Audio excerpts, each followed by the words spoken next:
Qu'est-ce que tu veux faire plus tard? Tu parles d'une question compliquée.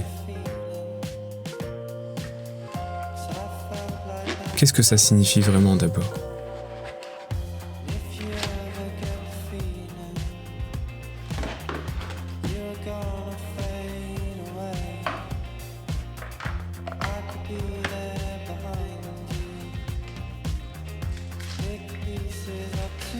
Qu'est-ce que tu veux faire plus tard? Quand on passe de l'enfance à l'adolescence, on se retrouve très vite confronté à cette question stupide. Étant ado, j'ai toujours trouvé cette question vide de sens et débile. Comment pourrais-je savoir ce que je veux faire plus tard alors que je n'ai encore rien expérimenté de la vie et que j'apprends tout juste à savoir qui je suis? Aujourd'hui encore, je ne suis pas sûr de pouvoir y répondre totalement, mais ce que je sais, c'est que j'ai toujours voulu faire quelque chose qui a du sens pour moi. Quand j'étais môme, j'aurais préféré qu'on me demande ce qui me rendait heureux ou par quoi j'étais passionné plutôt que simplement « qu'est-ce que tu veux faire plus tard ?»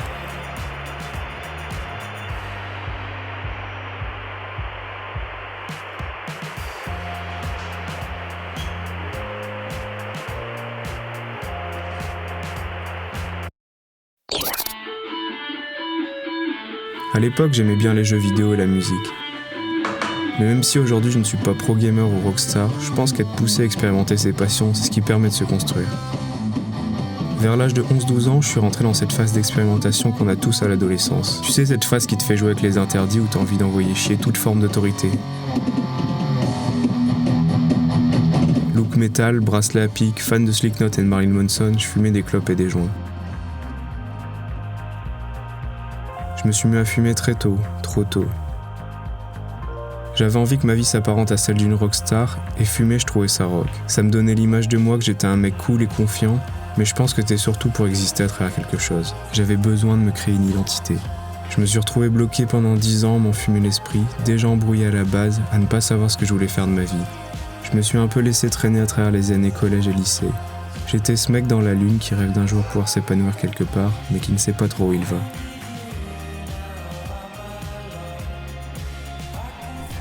Après mes années lycée, j'ai tenté des études de commerce en alternance avec un magasin d'occasion. Ça n'a pas vraiment été un succès. Je me demandais ce que je faisais là, et en toute honnêteté, à part fumer des joints et sécher les cours, je n'ai pas fait grand-chose.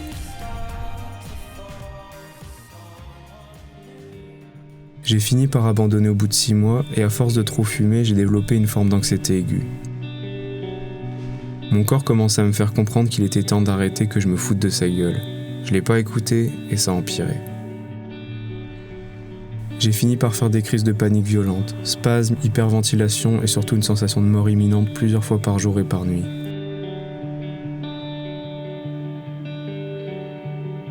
Pendant longtemps, j'ai pas su ce que c'était, mais j'ai fini par tomber sur un médecin qui m'a permis de mettre un mot sur ce que j'avais.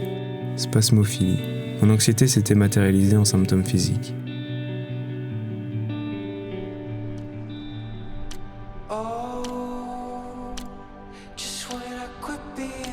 J'ai fini par arrêter totalement de fumer du jour au lendemain, complètement terrifié à cause de mon état. Le moral était au plus bas cette période, mais je voulais que ça s'arrête. Et je pense que c'est la peur du pire qui m'a permis de réussir. Mes attaques de panique ont commencé à s'estomper quelques longues semaines après avoir arrêté de fumer.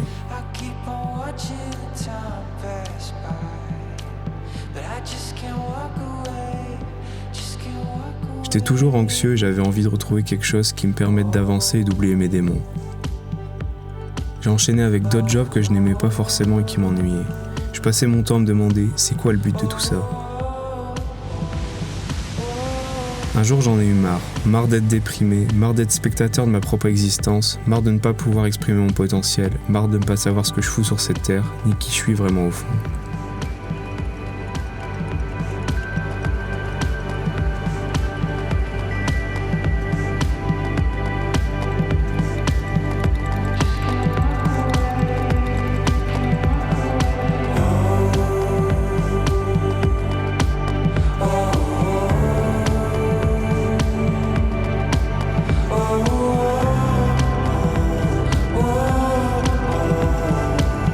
J'ai marché un long moment, seul avec mes pensées, je me suis posé pour une fois une question différente.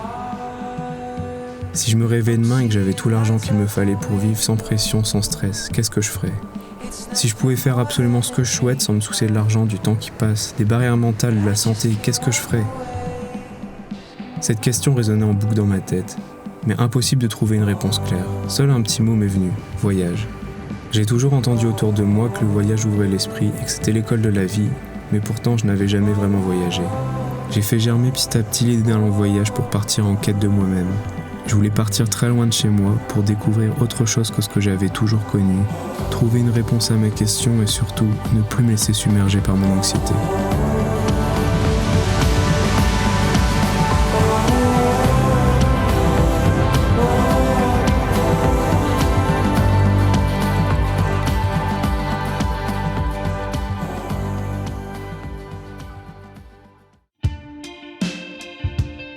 Après un an de préparation, au cours duquel j'ai par chance trouvé l'amour, je suis parti un 5 janvier à 23 ans pour l'Australie. Ça a été le début d'une grande aventure. J'ai rencontré des personnes et des lieux que je n'aurais jamais croisés sans ce voyage. C'était comme si j'apprenais à regarder le monde d'une manière différente, un peu comme avec des yeux d'enfant. Je me sentais respirer à nouveau.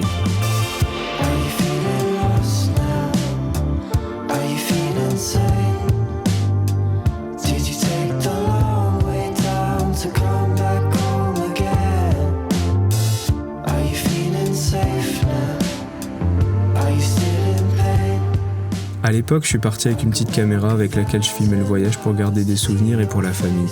Mais plus le temps passait, plus j'ai pris conscience que j'aimais créer des vidéos et raconter mes aventures.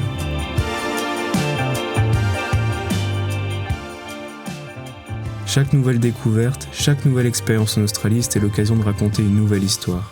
Et c'est ce qui m'a drivé tout au long de ces 2 ans. Bien sûr, l'idée c'était aussi de travailler sur place pour pouvoir continuer à voyager.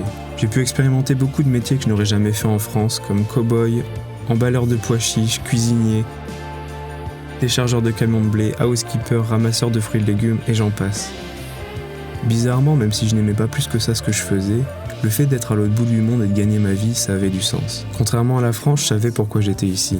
L'Australie était devenue un immense terrain de jeu à découvrir.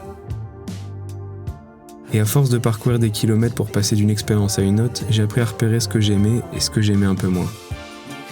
Plus le voyage avançait et plus je prenais conscience que je pouvais finalement vivre ma vie comme je le voulais. Et cette phrase qui est devenue aujourd'hui mon mantra a peu à peu grandi dans mon esprit.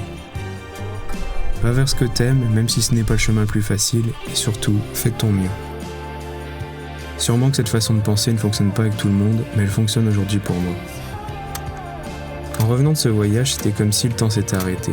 2 années étaient passées, j'avais la sensation d'avoir vécu sans vie et pourtant au retour dans ma ville de départ, rien n'avait l'air d'avoir changé. Même si j'étais très heureux de retrouver mes proches, je suis vite venu à me demander pourquoi j'étais rentré et qu'est-ce qui me retenait de continuer les aventures. De toute évidence, j'avais peur de ne pas avoir construit assez de bagages professionnels ou ne pas avoir lancé une carrière, mais au final, je pense que c'était surtout un signe pour me dire qu'il était temps que je fasse le point avec moi-même. À ce moment précis, j'avais 1000 pensées qui se bousculaient dans ma tête. Est-ce que ces 2 années de voyage n'avaient été qu'une illusion ? Est-ce qu'en fait j'avais cherché à fuir ma réalité ? Est-ce que j'allais devoir encore trouver un job qui ne m'intéresse pas ? Est-ce que ce monde tournerait pas mieux sans moi ? Est-ce que stop ? Il fallait que je puise dans mon propre vécu, dans mes expériences. Ne pas retomber dans mes mauvaises habitudes. Heureusement, une des compétences que j'ai acquises en Australie change aujourd'hui la donne.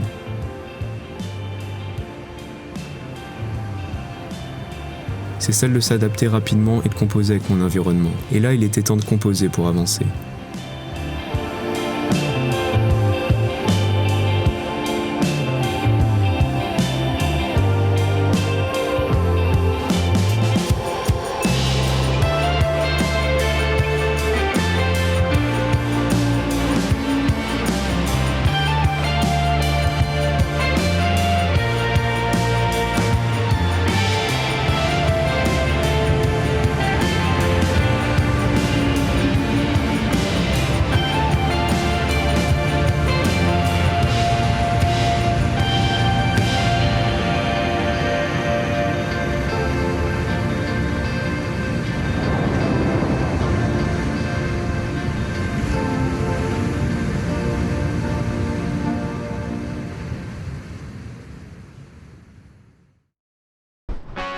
Une piste de réflexion qui m'a beaucoup aidé à faire des choix pour mon futur, c'était de me demander quelle trace je voulais laisser de mon passage sur cette terre. Pas facile comme question. Après avoir fait le bilan de mes 2 années de voyage, je me suis rendu compte que ce que je voulais laisser le jour où je disparaîtrais, c'était mes images, mes souvenirs de moments de vie, mes créations. Je veux qu'on se souvienne de moi à travers mes films, un simple rêveur qui sera laissé guider par ses passions pour expérimenter les belles histoires de la vie. Si aujourd'hui je me retrouvais face à cette conseillère d'orientation qui me demandait autrefois « Qu'est-ce que tu veux faire plus tard ?», je pense que je lui répondrais quelque chose comme ça. Aujourd'hui je suis vidéaste et je crois que ce que je veux faire c'est de raconter des histoires.